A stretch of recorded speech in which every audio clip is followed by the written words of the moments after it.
भारतवासियों, आपको कमांडर सुधीर कुमार का फिर एक बार से नमस्कार। और मैं आपके समक्ष प्रस्तुत हुआ हूँ एक बहुत ही महत्वपूर्ण मुद्दा लेकर। और ये महत्वपूर्ण मुद्दा है कि हमारी जो पॉलिटिकल पार्टीज हैं उसमें क्रिमिनल कितने लोग हैं। जो क्रिमिनल सिर्फ उनको टिकट ही नहीं दिए गए हैं बट वो जीत के आए हैं। यदि मैं लास्ट पार्लियामेंट का लूँ तो हमारे करीब नियर अबाउट 43% ऐसे एमपीज हैं जो हमारे एमपीज डिफरेंट पॉलिटिकल पार्टीज में रहते हुए उनके क्रिमिनल रिकॉर्ड्स हैं। और उनमें से 29% ऐसे लोग हैं जिनके खिलाफ जो है ना मुकदमा दर्ज हो चुका है।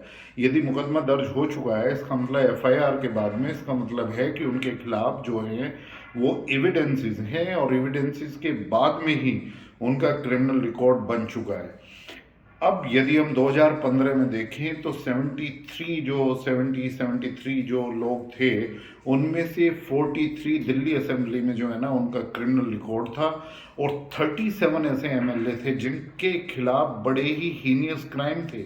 वो हीनियस क्राइम थे मर्डर के, रेप के, एक्सटॉर्शन के और इस तरह के चीज़ें। और इनके एससी के अकॉर्डिंग भी, हमारे ऑनरेबल सुप्रीम कोर्ट के अकॉर्डिंग भी उनके खिलाफ ये मुकदमे दर्ज हो गए थे। तो मेरा आज यही एक वो है कि पॉलिटिकल पार्टीज में हम ये क्रिमिनलाइजेशन जो है ना क्यों कम नहीं कर सकते। आज भी पब्लिक क्यों बाध्य है कि ऐसे ही क्रिमिनल लोगों को हम वोट देते हैं और उनको चुनकर हम लाते हैं। मैं स्थिति सिर्फ दिल्ली असेंबली और अपने पार्लियामेंट की नहीं है। यदि आप सभी स्टेट में देखें तो वहाँ पर आपको स्थिति यही मिलेगी। और दोस्तों, जब से हिंदुस्तान आज़ाद हुआ है, जब से भारतवर्ष आज़ाद हुआ है, उसके बावजूद ये क्रिमिनलाइजेशन जो है ना बढ़ता गया है। हमारी एक संस्था है, वो है ADR, association of democratic rights. 1999 में उन्होंने एक पीआईएल जो है ना दिल्ली हाई कोर्ट के समक्ष रखी थी कि किसी तरीके से पॉलिटिकल पार्टीज इन क्रिमिनल्स को टिकट ना दें। लेकिन ये सारी पार्टी एक साथ इकट्ठा होकर उसके खिलाफ सुप्रीम कोर्ट में गई। और सुप्रीम कोर्ट के बाद भी जब सुप्रीम कोर्ट का डिसीजन इनके खिलाफ आया तो एक बहुत ही महत्वपूर्ण सब अपोजिशन और सभी पॉलिटिकल पार्टीज ने इकट्ठा होकर लिया, जो देश के लिए बहुत ही शर्मनाक बात है कि हम इस क्रिमिनलाइजेशन को दूर नहीं कर सकते। अब दोस्तों, बात आती है कि एडीआर ने एक और रिसर्च करी और एक CMS, centre of media studies है, उन्होंने एक रिसर्च करी कि एक बाहुबली, एक क्रिमिनल जिसका क्रिमिनल पास्ट है, उसके चांसेस जीतने के नॉर्मल आदमी से 3 गुना होते हैं। ये क्यों है? क्योंकि आज भी धारणा यही है कि जिसके पास में पैसा है, जिसके पास में मसल पार है, हमारे गांव में जो गरीब जनता है, या तो शराब पीने के कारण या पैसा लेने के कारण या उसकी बड़ी बड़ी कारें और उसका प्रभाव देखकर वोट उसी को करती है। तो इसी तरीके से पॉलिटिकल पार्टीज, सारी पॉलिटिकल पार्टीज इसी उसमें डूबी हुई हैं कि वो किसी भी तरीके से ये क्रिमिनलाइजेशन पॉलिटिक्स में कम नहीं कर सकते। अब आप सोचिए कि किस तरह की फंडिंग, किस तरीके का पैसा जो है वो पॉलिटिकल हमारे इलेक्शंस में खर्चा होता है। 2019 का जो इलेक्शन हुआ है उसमें ये लगाया गया है कि वर्ल्ड की जो संस्था है और एडीआर ने जो रिसर्च करी है कि उसमें करीब 50,000 करोड़ रुपया खर्च हुआ, जो यूएस के इलेक्शन से भी बहुत ज़्यादा है। ये मैं आपके समक्ष प्रस्तुत करना चाहता हूं कि ये एस्टेब्लिश्ड फैक्ट है कि भारतवर्ष में इलेक्शन में सबसे ज़्यादा पैसा खर्च होता है। और यदि उसमें से इतने लोग क्रिमिनल बैकग्राउंड के हैं तो वो कैसे इलेक्शन लड़ रहे हैं? वो कैसे इलेक्शन इसीलिए लड़ रहे हैं क्योंकि सारी ये पॉलिटिकल पार्टीज एक हो जाती हैं। और उसमें अभी रूल ये बना दिया गया है कि जब तक आपके खिलाफ फाइनल जजमेंट नहीं होता तो आप जो है ना, आपको निर्दोष मान लिया जाता है। इसका मतलब एक लोअर कोर्ट से आप अपर कोर्ट में जाते हैं, अपर कोर्ट से आप हाई कोर्ट में जा सकते हैं, हाई कोर्ट से आप सुप्रीम कोर्ट में। तो ये मुकदमा सालों साल चलता रहता है। फिर दूसरी बात मैं आपसे कहना चाहूँगा कि पॉलिटिक्स कुछ ही पार्टीज कुछ ही पॉलिटिकल फैमिली जो है ना इन इलेक्शन में हिस्सा लेती है। और मैं पहले से ही कहता रहा हूँ कि ये 1600-1800 फैमिली हैं पूरे ऑल ओवर इंडिया।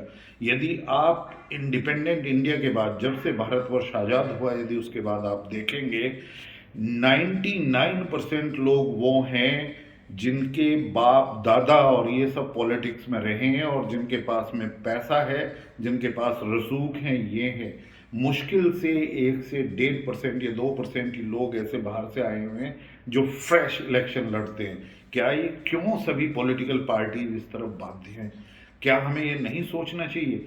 और आम जनता से मेरा यही एक रिक्वेस्ट है कि भारतवर्ष ऐसी स्थिति से गुजर रहा है, यदि कारणवश किसी भी पार्टी का कोई भी हो कि वो एक क्रिमिनल को अपना जो है ना कैंडिडेट बनाए, लेकिन आपको तो देखना होगा कि आप अपना वोट किसी भी ऐसे व्यक्ति को ना दें अपनी कॉन्स्टिट्यूएंसी में, चाहे वो असेंबली के इलेक्शन हो, चाहे म्यूनिसिपैलिटी के इलेक्शन हो, या लोकसभा के इलेक्शन हो, जिसका पास्ट क्रिमिनल रिकॉर्ड हो। यदि आप इस तरीके से वोट एक क्रिमिनल रिकॉर्ड वाले आदमी को करते हैं तो आप भी उसमें उसके क्रिमिनल एक्ट में शरीक हो जाते हैं। तो आपको ये ध्यान रखना है। और मेरा पूर्णतः विश्वास है यदि आप ऐसे क्रिमिनल्स को दूर रखेंगे तो एक दिन पॉलिटिकल पार्टीज बाध्य हो जाएंगी।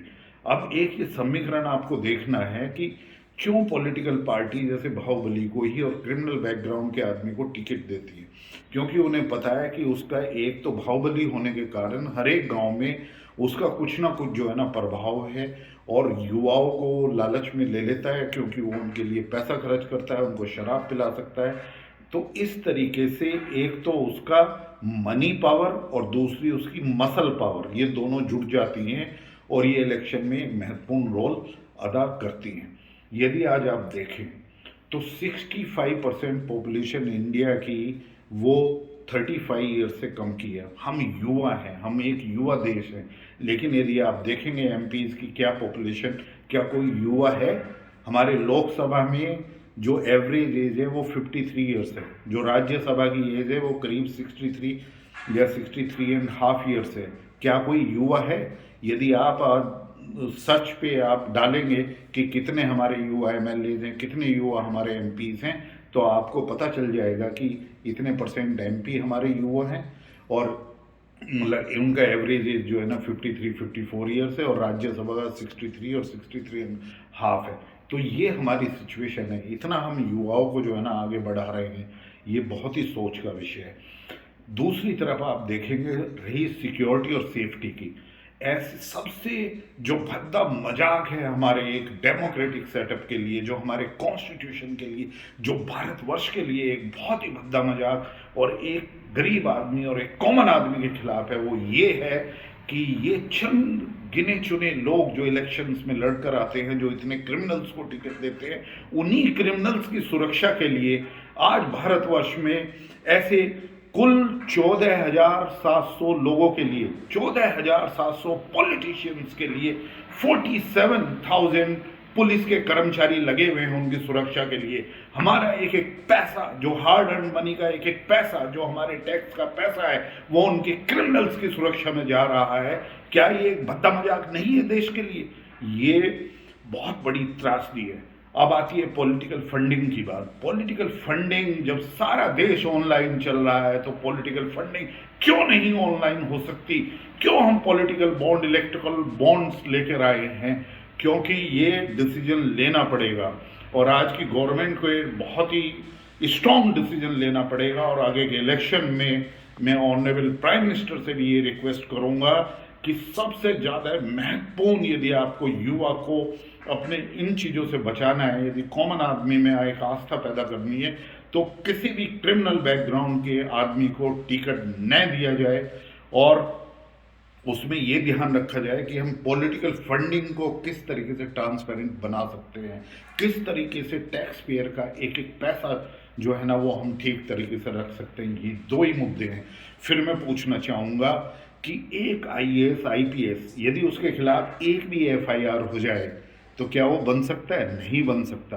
तो एक पॉलिटिशियन जिसके खिलाफ एक केस हो गया है, सारी एविडेंसेस हैं, किसी भी कोर्ट में यदि केस हो गया है तो उसको इलेक्शन क्यों लड़ने दिया जाता है?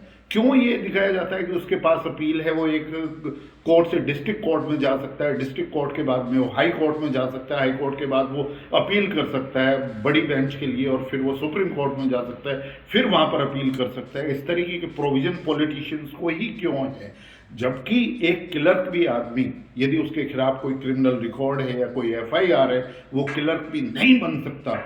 तो एक पॉलिटिकल जो पार्टीज है वो एक क्रिमिनल को रिकॉर्ड देकर वो मिनिस्टर क्यों बना रही हैं, वो उसको एमएलए क्यों बना रही है, उसको एमपी क्यों बना रही है? ये सोचने का विषय है, और ये सोचना है हमें, आम आदमी को, इस पब्लिक को, भारतवर्ष की जनता को आगे के लिए यदि हमें रखना है। और मैं ऑलरेडी बता चुका हूं कि क्यों 47,000 पुलिस पर्सनल ऐसे क्रिमिनल, जब देखते हैं कि एक एमएलए जो मिनिस्टर बन चुका है, जिसका क्रिमिनल रिकॉर्ड है, बजाय उसके कि वो जेल में होना चाहिए था, उसके साथ साथ आईपीएस चल रहे हैं, हमारे पुलिस पर्सनल चल रहे हैं उसकी सेफगार्ड, उसको सुरक्षा देने के लिए।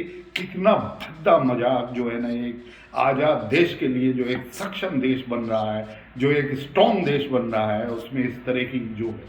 और एक मैं बहुत ही हाथ जोड़कर विनती करना चाहूँगा अपने पॉलिटिकल जो हमारे सेटअप में लोग हैं, यदि आप समाज सेवा में हैं, यदि पॉलिटिशियन समाज सेवा में हैं, तो आपको पे और पेंशन क्यों दी जाए? यदि आप समाज सेवा में नहीं हैं, यदि आप नौकरी में हैं, तो आपका कोई भी रिटन एग्जामिनेशन, कोई भी इंटरव्यू या कोई भी मापदंड क्यों नहीं है उस नौकरी के लिए, यदि आप पे लेना चाहते हैं? मैं इन सब चीज़ों का जवाब जनता के लिए छोड़ता हूँ।